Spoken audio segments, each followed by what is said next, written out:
Alors, Bezrat Hashem, Parashat Bamidbar, chapitre 9, verset 1. Vaïdaber Adonai Moshe, Bemidbar Sinaï. Hashem, il parle à Moshe dans le désert de Sinaï, Bashana Hashenit, dans la deuxième année, les Tzetam Mitzrayim, après qu'ils sont sortis de l'Égypte, Bachodesh Harishon, le premier mois. Ok, très bon. Maintenant, on se situe un peu dans la paracha. Dans la deuxième année, après la sortie d'Égypte, ça veut dire quoi? Ça nous dit déjà qu'ils sont restés déjà 1 an dans le désert. 1 an dans le désert. Mais qu'est-ce qui s'est passé exact? Alors, il y a un Rashi qui est dans le livre de Shemot qui nous explique la chose suivante. Ils sont sortis à la date de 15 Nissan. 15 Nissan, le matin, ils sont sortis, Ubne Israël, Yatseu, Beyad Rama, ils sont sortis avec la tête haute, avec les mains levées. Ils sont sortis. Malgré que par haut, toute la nuit, leur a demandé de sortir. Et Moshe lui dit, nous ne sommes pas de voleurs. Nous sortirons comme des rois. Alors, ils sortent le 15 Nissan, qui est la date de la fête de Pessah. C'est la date où la fête de Pessah est instaurée. Ils ont marché 3 mois, 15 Nissan, et après il y avait Iyar, et après il y avait Sivan. Okay? Alors, le 3e mois, ce n'était pas 3 mois complets parce qu'ils sont sortis le 15 de Nissan. Alors, 15 jours de Nissan de plus pour faire 30 jours, ça fait 15 jours, plus tout le mois de Iyar, ça fait 45 jours, plus, c'est ça, c'est 45 jours, et ils sont devant le Sinaï le 1er du mois de Sivan. Ils se préparent et ils sont prêts à recevoir la Torah le 6 Sivan. OK? Ce qui arrive, on a reçu la Torah, mais il fallait, en guillemets, digérer cette Torah, étudier cette Torah. Parce que quand tu prends un cours de Torah, si tu ne le révises pas, ça s'oublie. Tu aurais très bien compris tout ce qui a été dit, tout ce qui a été discuté, mais le roi Salomon dit Ataif enecha bo ve'enenu. Si tu le mets de côté pour quelques secondes, enenu, la Torah disparaît. Donc Moshe et Am Israël, dit Rashi, sont restés là-bas dans le Sinaï, dans le désert du Sinaï, à côté de la montagne où ils ont reçu la Torah 1 an, pour étudier toute la Torah qu'ils ont reçue du Sinaï. Donc maintenant, on va comprendre ici, qu'est-ce qui se passe ici. Vaïdaber Adonai, El Moshe Bemidbar Sinaï, ils sont toujours dans le désert du Sinaï, ils sont toujours devant la montagne. Bashana Hashenit, la deuxième année, le Tzetam Mitzrayim. C'est la deuxième année de la sortie. Alors, la deuxième année, c'est quoi? Ça doit être Nissan, le mois de Nissan, Bachodesh Harishon, le premier du mois. Okay? Dans le premier mois, c'est le mois de Nissan. Donc, Hachem a parlé à Moshe dans le mois de Nissan, l'année d'après, car ils sont installés devant le Sinaï, en train de réviser et étudier toute la Torah qu'ils viennent de recevoir. J'attends quelques secondes pour le Rashi. Et qu'est-ce qu'Hachem demande? Il demande Veya asu bene Israël et Pasach bemoado. Mon cher Rabbeinu, s'il te plaît, tu vas leur dire qu'il faut répéter le sacrifice de Pessah. Ce n'était pas rien que pour la sortie. Ça, c'est un sacrifice que vous allez faire chaque année. Car on aurait pu penser que la raison pourquoi nous avons fait le sacrifice de Pessah en Égypte avant de sortir, comme dit Rabbi Mathia ben Harash, quand Hachem voulait nous sortir d'Égypte, on n'avait aucune mitzvah. Ils n'étaient pas circoncis, ils n'avaient pas de téphilim, il y avait plein de choses qu'ils ne faisaient pas. Alors, il fallait du mérite. Alors, le prophète Ezkiel, Yecheskel, il dit, Vaevor alaïch, ken, je passais, Ve'at erom ve'eria, tu es complètement nu, tu n'as aucune mitzvah. Ken? Alors Hachem, il donne 2 mitzvot à Israël juste avant de sortir. Ken? Juste avant de sortir, il nous donne 2 mitzvot. Première mitzvah, de se circoncire. Il faut que tous vous soyez circoncis, car la circoncision, malheureusement, a été oubliée. Alors, ils sont circoncis, ça c'est première mitzvah. Deuxièmement, il faut faire le sacrifice de Pessah. La veille, ça veut dire la veille de Pessah, en après-midi, il fallait faire le sacrifice et il fallait prendre le deux sangs ensemble, le sang du sacrifice de Pessah avec le sang de la circoncision, mélanger ensemble et peinturer le montant de la maison. Le deux montants de la maison, okay? Il fallait le peinturer, comme ça le malach, il vient, il passe. Maintenant, Vaevor alaïr, dit le prophète Yecheskel, maintenant que je suis passé encore, Vaerer mitboseset bedamaïr, et je vois que tu es en train de baigner dans les sangs. Quel sang? Le sang de la Brit Mila, de la circoncision, et le sang du sacrifice Pessah. Okay? Et là, Akadosh Baruch Hu sautait sur la maison des Hébreux et il frappait la maison des Égyptiens. On aurait pu penser que cette mitzvah de faire le sacrifice pascal de Pessah était une mitzvah de l'heure.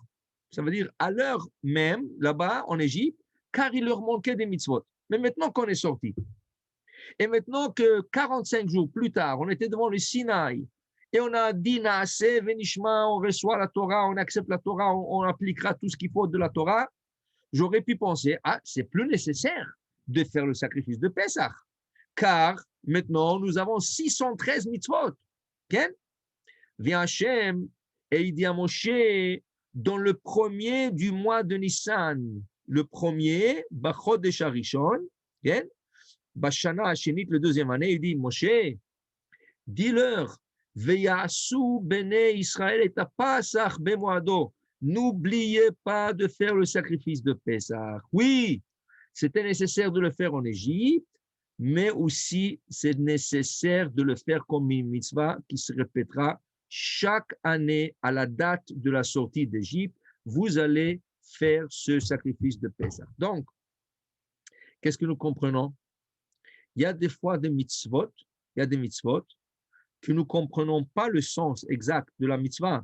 Nous pensons qu'il y a un sens, mais en vérité, Akadosh Baruch Hu, il cache derrière la mitzvah des autres sens qu'il faut.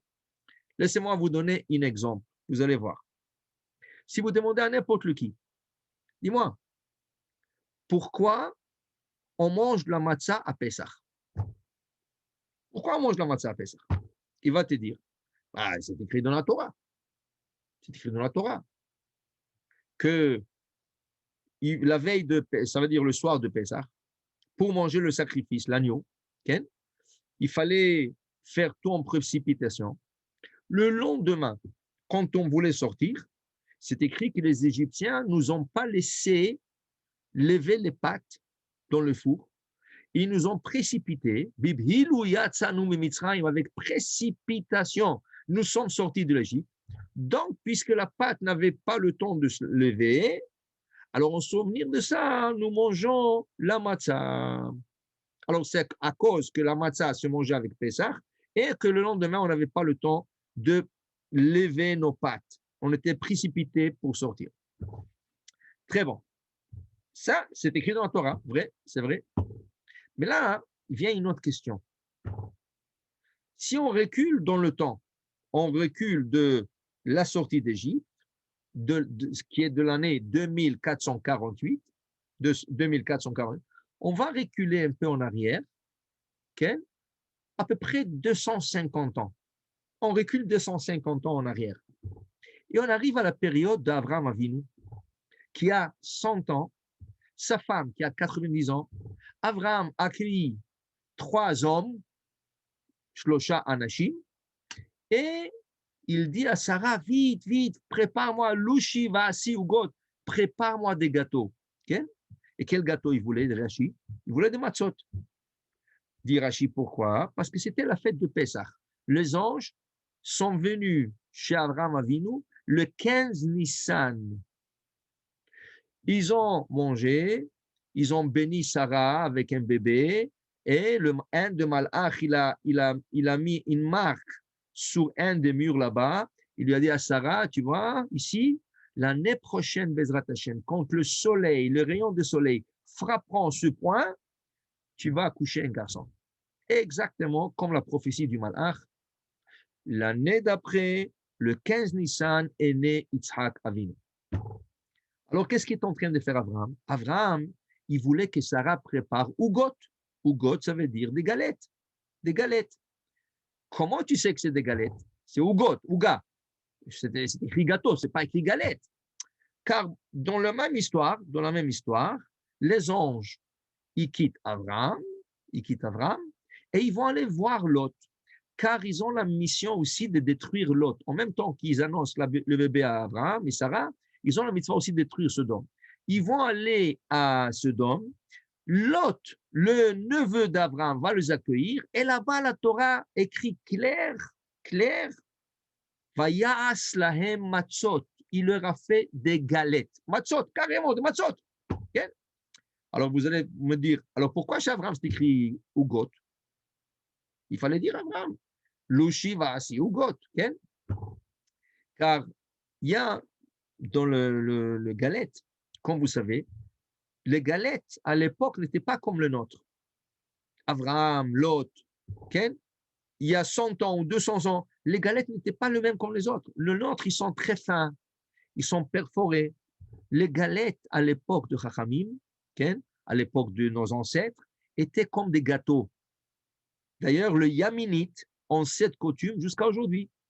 Les Marocains avaient cette coutume il y a 50 ans au Maroc qu'ils appelaient le tannot. Le tannot, c'était comme des pâtes qu'on mettait sur le four. Il y avait un fourneau, et on collait on connaît la pâte sur le fourneau, et il te sortait une petite pita. Alors, quelle est la différence entre une pita et une galette qui est aussi épaisse? C'est pas l'épaisseur. C'est pas l'épaisseur qui fait la différence.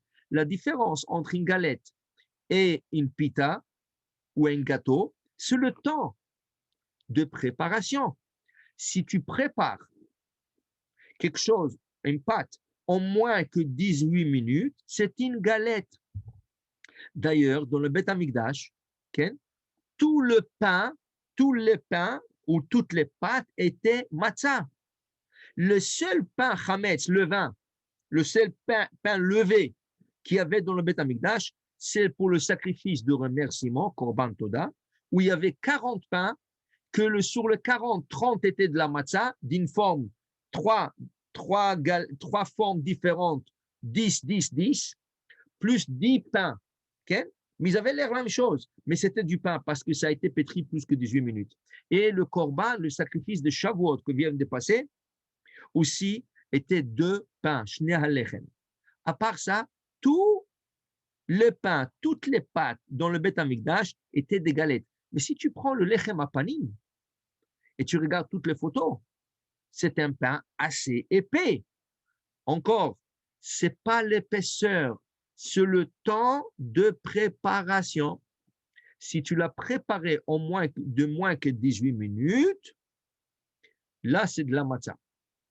Kasher à 1000%. Alors, comment ça se fait que nous mangeons comme un cracker, un genre de cracker? D'où c'est venu ça? Cette histoire est venue, l'histoire du cracker est venue après qu'il y avait beaucoup de problèmes à l'Afrique. Quand les gens faisaient cette matzah épaisse, et là, il était interdit de tremper la matzah dans des liquides, que ce soit de l'eau, que ce soit du vin, que ce soit des salades. Par exemple, tu prends la salade matbouha, tu prends la salade de tomates, et elle est pleine de jus. Et si tu trempes ta matzah, il y a un problème. Pourquoi? Quand la matzah est épaisse un peu, quand tu coupes la matzah en deux, il se peut que des fois, à l'intérieur de la matzah, ça n'ait pas été assez cuit. Et dans ce cas, si ce n'est pas assez cuit, c'est chametz, carrément chametz. Et si tu l'introduis dans un liquide, que ce soit de l'eau ou n'importe quoi, ça peut gonfler sur ta table. Sur ta table, tu peux avoir du chametz. Et là, la halakha exigeait qu'on ne trempe pas la matzah, la galette, dans des liquides. Après, avec la perfection de l'industrie, ils sont arrivés à faire des matzot plus fines et ils ont eu l'idée de perforer les matzot ainsi que le feu rentre d'en bas vers le haut, vers le bas. Toute la matzah est très, très cuite. D'ailleurs, la matzah s'est cuite en moins qu'une minute et tu la vois déjà noire. Pourquoi? Pour qu'il n'y aura pas ces questions. Mais la communauté ashkénaze ont décidé de garder cette coutume de ne pas tromper la matzah, même si elle est aujourd'hui, elle est parfaite, elle est fine, elle est perforée, il n'y a aucune chance que ça soit, il y a de la farine au mieux qui n'est pas cuit. Ils ont dit c'est une coutume, vieille coutume, on garde les coutumes. Les séfarades ont changé.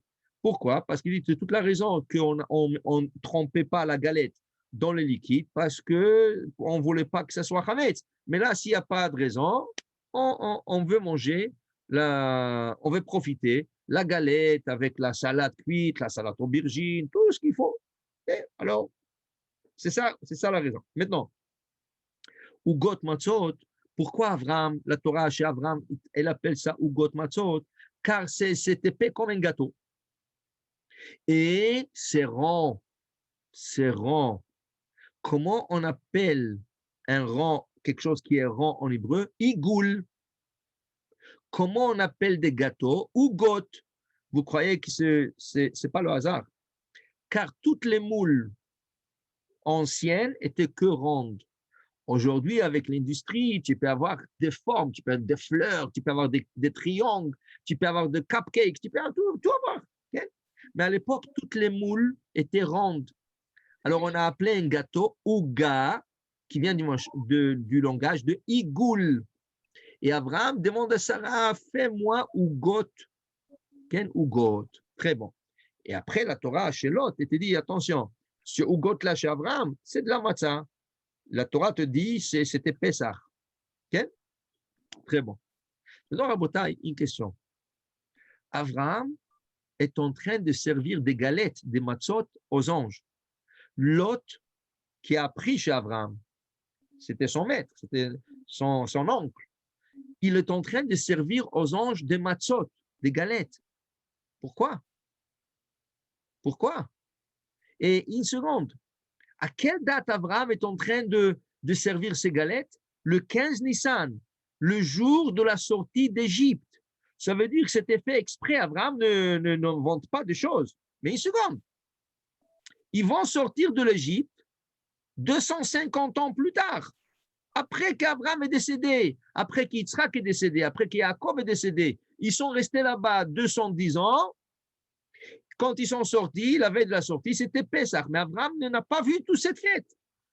Il n'y avait pas encore cette fête. Alors pourquoi Abraham sert des galettes le 15 Nissan, la date de la sortie d'Égypte? Qu'est-ce qu'on doit comprendre? C'est pas seulement, oui, on peut dire à HaKodesh, mais la raison pourquoi on mange les galettes à Pessah, nous, pourquoi on mange, c'est pas parce qu'on est sorti, on a mangé la galette et on n'avait pas le temps de lever nos pattes. Oui, ça c'est la raison, mais il y a des secrets derrière ça. Et ces secrets ont été dévoilés aux patriarches, Abraham, Yitzhak et Jacob. Donc Abraham, il mange des galettes, même si l'exil d'Égypte n'a pas encore existé, même si la sortie d'Égypte n'est pas encore arrivée. Parce que les galettes, ils ont un secret, pourquoi il faut leur manger à telle date. Regardez le Zohar, le secret qui dit, la galette, c'est le pain de la Emouna. C'est un pain qui n'est pas levé, le Yetzer Hara ne peut pas pénétrer. Comme vous savez très bien, le corps du mal, il pénètre dans le manger. Il peut pénétrer dans le manger. Mais il y a, le Rav Ben Ishra explique la fameuse Gemara, on a parlé de ça des fois déjà, la fameuse Gemara que le Rav Ashi, qui dans son rêve a vu le roi Ménaché qui a pratiqué l'idolâtrie un peu, et il lui demande, Rav Ménaché, il lui dit, Rav, est-ce que vous savez comment faire le moti? Oui. Il dit, mais non, je vous demande, est-ce que vous savez de quel côté couper le morceau du moti? Il dit, non, je ne sais pas. Il dit, je t'enseigne. Toujours, tu cherches le côté le plus cuit sur la pâte, sur le pain. À gauche, à droite, en bas, tu fais le moti et tu coupes le côté le plus cuit. C'est le côté que tu enlèves. Okay? Vient le Rav Ben Ishraï et il explique pourquoi. Quel est le sens de cela? Dit le Rav Ben Ishraï, parce qu'il y a des neshamot qui adhèrent le manger. Et là où ça a été plus cuit, la neshama, il a une élévation spirituelle plus vite que le reste de la pâte.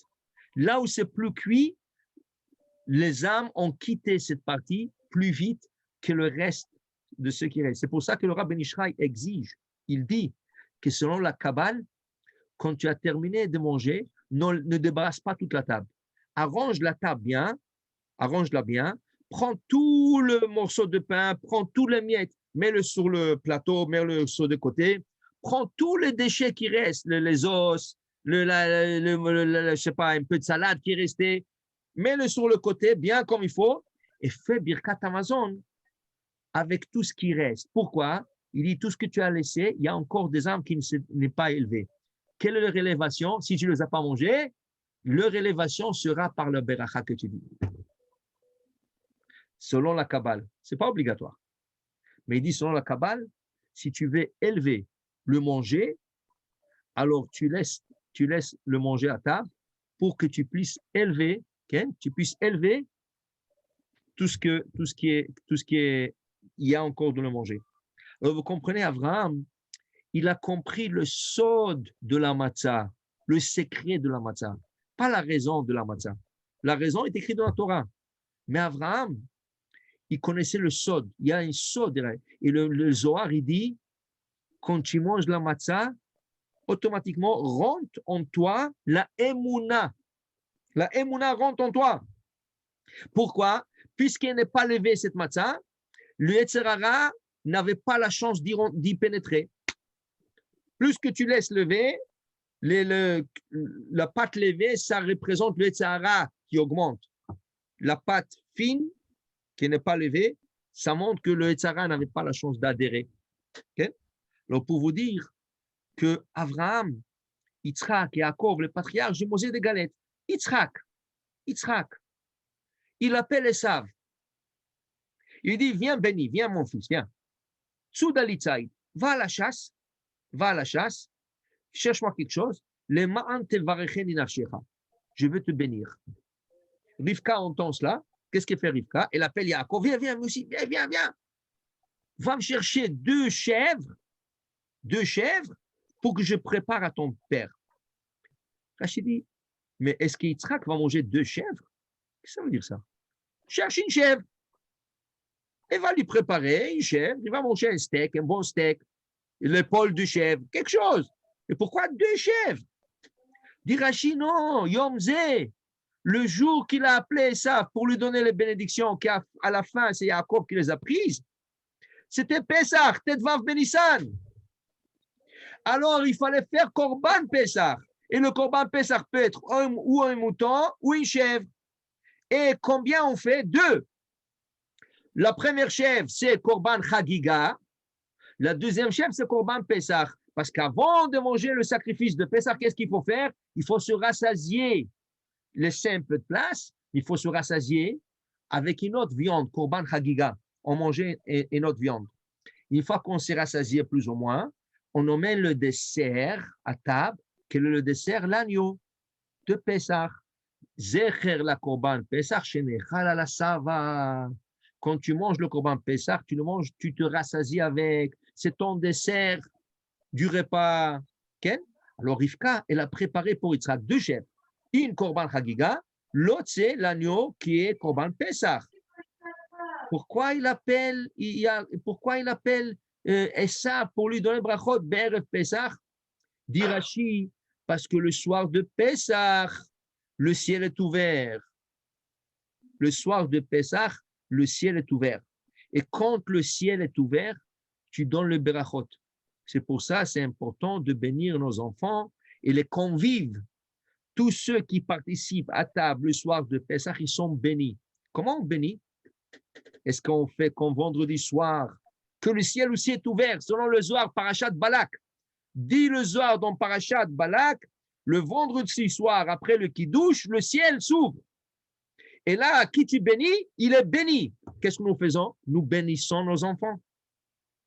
Et des fois, les enfants, ils sont déjà mariés avec leurs femmes, et les enfants, ils sont même pas à table, ils sont chez eux, Baruch Hashem, dans leur ibracha. Pas grave, c'est ton fils, c'est ta fille, non? Dans leur ibracha. le ciel est ouvert. Le ciel est ouvert, les brachot sont là. Tu peux accéder plus facilement. Okay?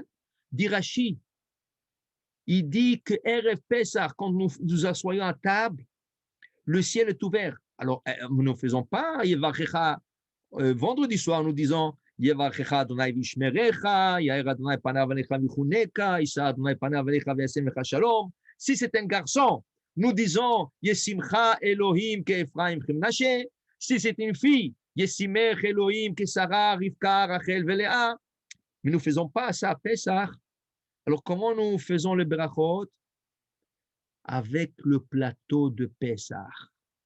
Quand tu prends le plateau sur lequel il y a 10 séphirot, il y a 10, ça veut dire il y a 10 items, il y a 9 items, mais avec le plateau, ça fait 10. Les 3 galettes, l'os, l'œuf, la charoset, comment on appelle ça, le 2 fois, la laitue romaine, Ken,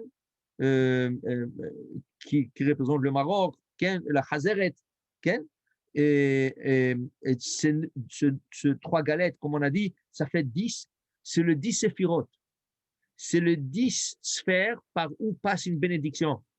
Et qu'est-ce que tu fais? Tu passes sur la tête de chacun et tu chantes. Et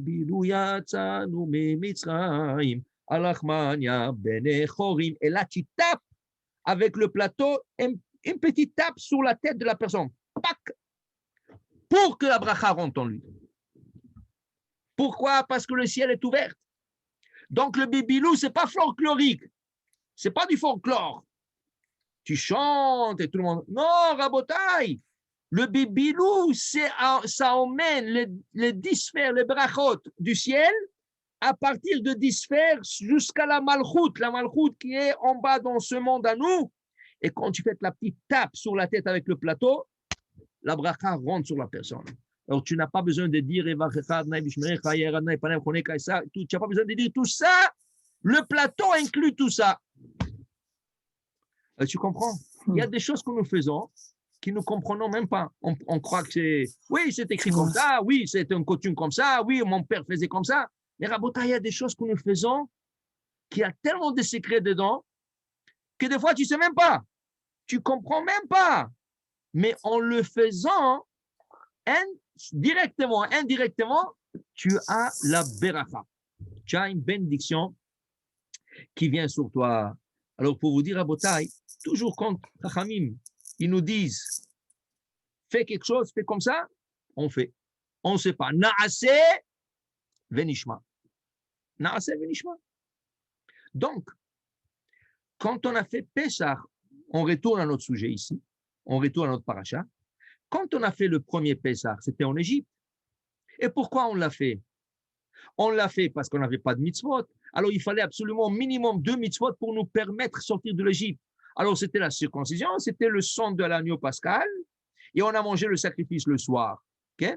Le sang, on ne l'a pas mangé, has v'shalom, on ne mange pas du sang. Le sang, on n'a rien que teinturé le montant de la maison pour que le malach puisse sauter sur la maison. Okay? Mais on aurait pu penser, alors la deuxième année qu'on a reçu la Torah, on a 613 mitzvot. Est-ce que j'ai besoin de faire ça? Est-ce que j'ai besoin de répéter le sacrifice de Pesach? Justement. Vaidaber Adonai en Moshe bemidbar Sinai bashana shenit, la deuxième année, l'etzetam me'eretz Mitzrayim, après qu'ils sont sortis de l'Égypte, bachodesh harishon, le premier mois du calendrier hébraïque, Nissan encore, les morts, en disant Veya'asu bene Israël et à Pasach bemoado. Refaites le Pesach en son temps, bemoado, dans le temps de sacrifice. Ce que vous avez fait, c'est bon, mais cette mitzvah, elle a beaucoup plus de secrets que vous allez pratiquer cette mitzvah chaque année. Il faut pratiquer cette mitzvah, il faut la faire, car il y a des secrets.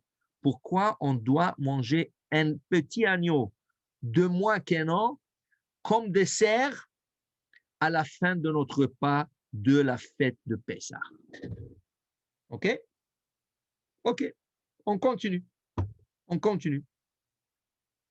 Dit Rashi, Parashat Sheberosh HaSefer, L'on aimera ad iyar.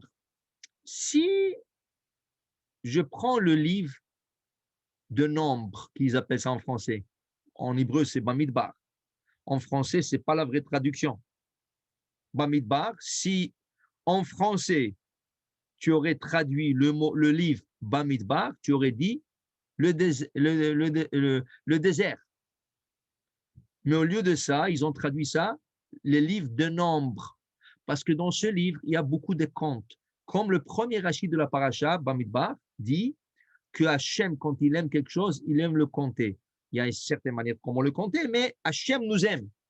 Il nous aime comme les étoiles. Et si vous vous rappelez, on a expliqué, dont on a dit ça il y a 3 ou 4 semaines, les étoiles, quand ils sortent chaque soir, chaque étoile a un nom, chaque étoile a un nombre, et chaque étoile est comptée par son nom et nombre dans le ciel chaque soir quand elle sort et quand elle rentre. Combien des étoiles? Vous vous rappelez? On a parlé de ça dans un Sechet Berachot. 33,33333 trillions des étoiles. C'est que la NASA vient de découvrir, mais c'est que la Gemara a écrit ça il y a déjà plus que 3500 ans. Dans le Talmud qu'on a reçu Bissinaï, c'est écrit déjà ça. Ce n'est pas écrit le chiffre, mais c'est écrit ça, fois ça, fois ça, fois ça. Quand tu multiplies le nombre, un par l'autre, par l'autre, par l'autre, ça te donne 33 trillions. Tu comprends? Alors voilà. Alors Bamidbar, c'est le livre où on va compter l'arme Israël.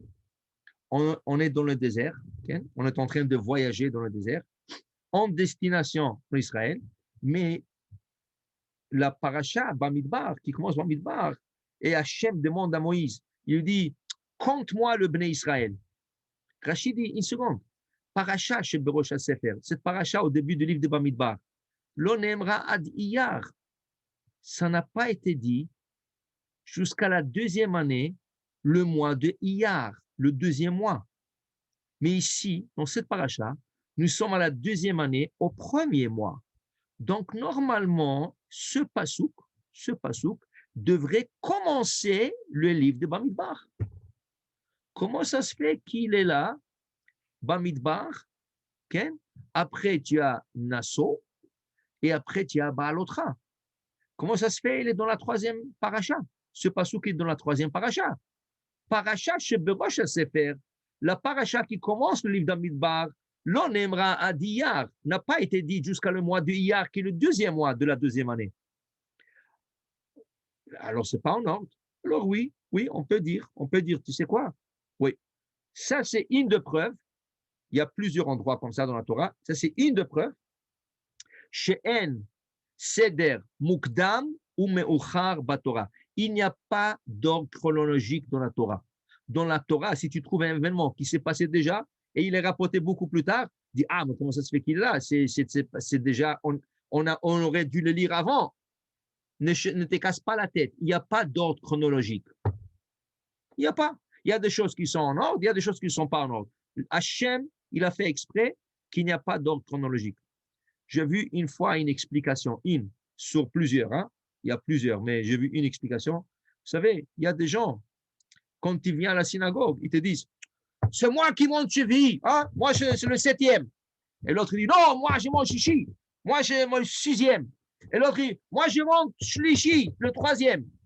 Oh là là là là, et si tu ne lui donnes pas le 7e ou si tu ne lui donnes pas le 6e, il te fait une guerre à la synagogue. Allô? Pourquoi tu veux monter 6e? C'est le plus important. Okay? Pourquoi tu veux monter le 7e? Ah, il y a le Kaddish. Mais tu ne sais pas même pas qu'est-ce que tu es en train de dire. Qui t'a dit que le 6e, c'est le plus important? En mugdam ou me'ochar batora. Il n'y a pas d'ordre chronologique. Et ça a été fait exprès pour que personne ne dise que ça, c'est plus important que l'autre. Alors, Hachem a mélangé les événements, pas tout. Il y en a qui sont en ordre, il y en a qui ne sont pas. Mais pour te dire, ne cherche pas. Oui, selon la Kabbale, c'est vrai.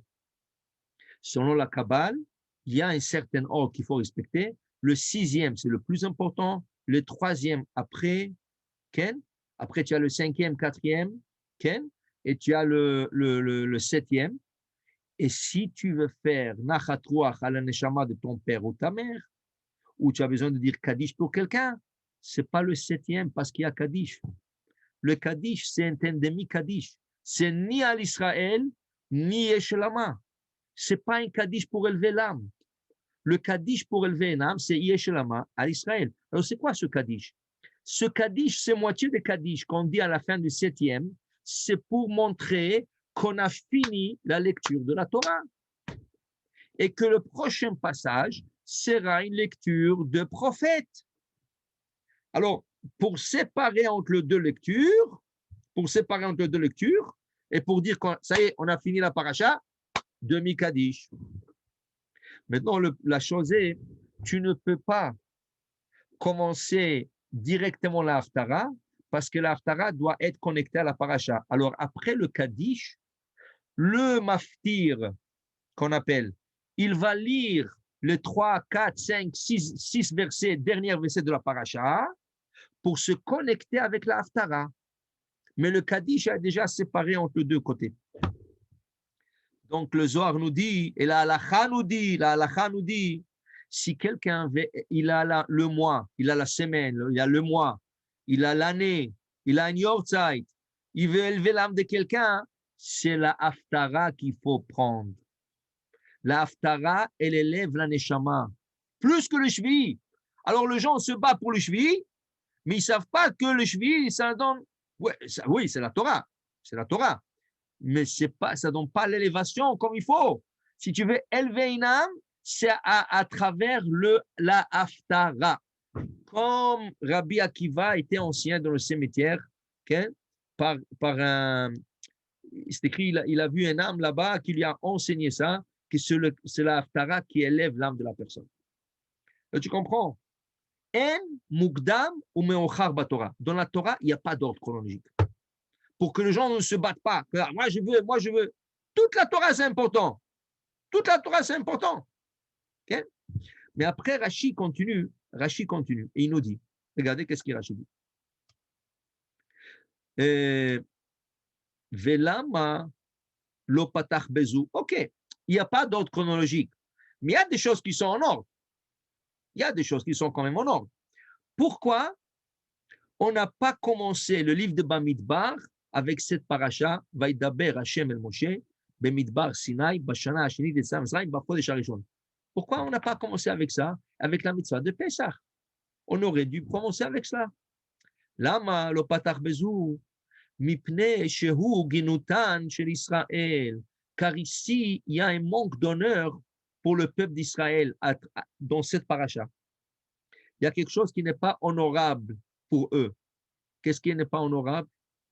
Shekol Arbaim Shana Shayu Israël Bamidbar Lo ikrivu ela Pesach ze bilvad. Am Israël a fait le sacrifice de Pesach en sortant, avant de sortir de l'Égypte.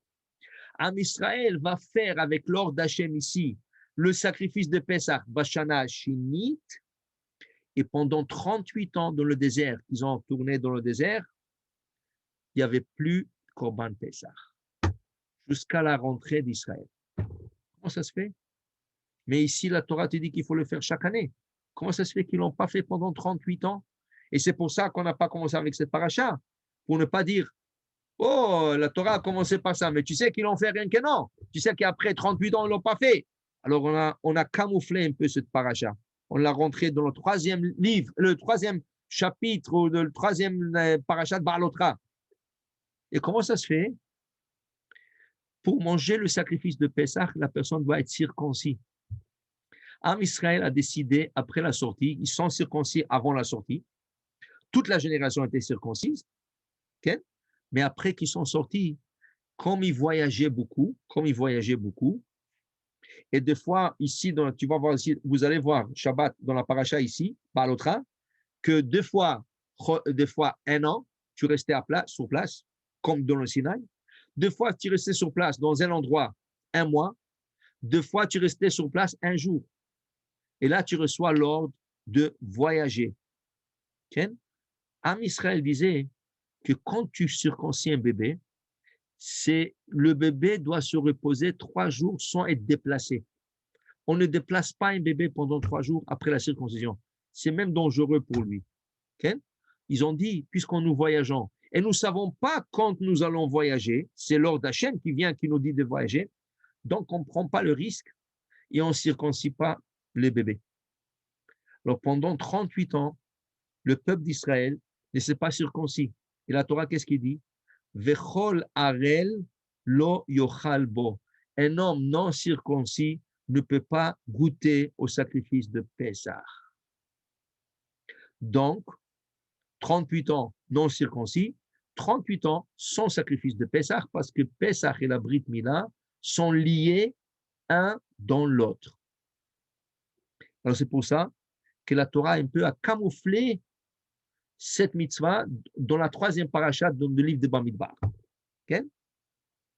Pour vous dire qu'ils n'ont pas fait cette mitzvah. La seule tribu qui a eu la émouna complète en Hachem, et ils ont dit, tu sais quoi, nous on fait qu'est-ce qu'on doit faire. Si on doit voyager ou pas, dangereux ou pas, on fait confiance à Hachem. Qu'est-ce qu'ils ont fait? Ils sont tous circoncis. La tribu de Lévi. Et pendant tout le 40 ans, ils se sont circoncis. Et c'est pour ça, c'est la seule tribu qui était loyale à Hachem, qui quand ils ont fait le veau d'or, c'est la seule tribu où aucun d'eux a participé dans cette faute. Et quand Moshe descend de la montagne, il dit, Mil Hachem Elai, qui est pour Hachem, qui vient vers moi, Vayavo Elav Kol Ben Levi. Ils sont venus vers lui, toute la tribu de Lévi, parce qu'ils étaient fidèles à 100%, et ils étaient fidèles aussi de se circoncire pendant le 40 ans dans le désert. Donc, Korban Pessah est lié avec la circoncision. Dès là, vous comprenez la question qui est un peu triste. Les gens qui te disent, voilà, malheureusement, le fils est en train de sortir avec une Goya, son frère est en train de sortir avec une Goya, et tu écoutes, si je ne l'invite pas à table, comment il va faire? Alors au moins qu'il va Pessah et tout ça. On ne peut pas donner la galette qu'on mange comme un ficomane, la ficomane qui représente le sacrifice de Pessah, on ne peut pas le donner à quelqu'un qui est non circoncis ou non juif. Alors, si c'est une Goya, on ne va pas lui donner. Si c'est un Goy, non circoncis, on ne va pas lui donner. Ce n'est pas qu'on veut le blesser, chas v'shalom. Et c'est ça le problème. Tu es en train de donner à tout le monde, sauf à lui, sauf à elle. D'un certain point, comme si tu es en train de le blesser. C'est mieux qu'il ne soit pas à table et il ne soit pas blessé. Ken? Et après, le morceau du moti, après le geffen.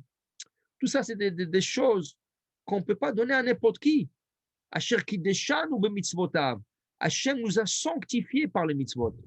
Et des fois, on ne peut pas partager certaines choses qui nous sanctifient, qui ont été sanctifiées par nos bénédictions. On ne peut pas. Ce n'est pas qu'on est raciste. Ce n'est pas qu'on est contre quelqu'un. C'est juste qu'on ne peut pas. Alors, tu te mets dans une position mal à l'aise. Que comment tu vas lui faire? Tu ne vas pas lui donner le geffen. Tu ne vas pas lui donner le moti, tu ne vas pas lui donner la ficomane. C'est pour ça qu'on dit c'est mieux de ne pas avoir un goy à table à Pessah, pour ne pas avoir toutes ces questions, pour ne pas avoir tous ces problèmes. Okay? Mais pour te dire, sache une chose, pas un goy, un juif non circoncis, il ne peut pas manger Korban Pessah. Alors tu vois qu'on n'est pas raciste. Même un juif, un frère, en Am Israël, né d'une mère et d'un père juif, s'il ne s'est pas circoncis pour une raison ou pour une autre, il ne peut pas manger Korban Pessah. Donc, le Am Israël, Arbaim Shana Shayu Bamidbar, pendant le 40 ans qu'il était en Midbar, lo ikrivu.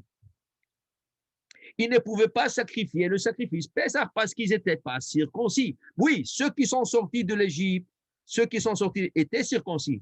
Mais la chose est, si à la maison tu as un esclave non circoncis, tu ne peux pas manger Korban Pessah. Toi, tu es circoncis. Ton esclave est non circoncis, tu ne peux pas manger Korban Pessah. C'est pour ça que quand ils achetaient des Knaanite, il fallait assurer de le circoncire. Car quand Pessah vient, selon Rabbi Eliezer, il t'empêche, l'esclave non circoncis t'empêche de manger le Korban Pessah. Alors tu vois, c'est un achat pour tout le monde, même pour juif ou non juif. Okay? Juif ou non juif, il ne peut pas manger le sacrifice de Pessah. Et c'est pour ça qu'on a mis cette paracha un peu cachée dans le troisième paracha du livre de Bamidbar. Maintenant, bien qu'on va finir le Rashi ici, il faut faire le Pesach dans son temps. C'est quoi son temps? 14 vers le soir. Et tu le manges 14 au soir, qui est le 15. Hein?